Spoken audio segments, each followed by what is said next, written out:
Bismillahirrahmanirrahim. Assalamu alaikum all of you and welcome back to the channel. Today the English expression or idiom is back in the day. Back in the day. जब हम लोग ये कहते हैं ना एक ज़माना था जब हम ये किया करते थे या वो किया करते थे, तो let's have a look on the definition.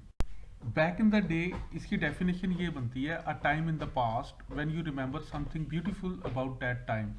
Mostly हम बैक इन द डे उस ज़माने के उस टाइम के बारे में इस्तेमाल करते हैं जब हम कोई अच्छा टाइम याद कर रहे हों. अब हम इसकी एग्जांपल देखते हैं ताकि ये हमें मज़ीद क्लियर हो. Just for example, back in the day we had a beautiful garden with many flower plants.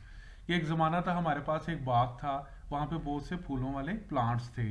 इसी तरह you may be shock to see how she look back in the day, कि आप हैरान हो जाओगे कि एक ज़माने में वो कैसी दिखती थी.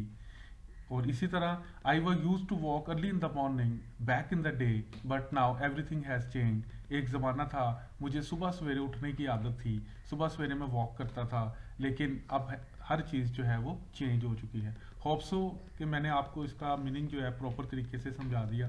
So thank you very much guys for watching the video.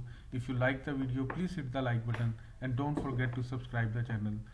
In new video gonna come in here again with new topic. Till then, take care of yourself.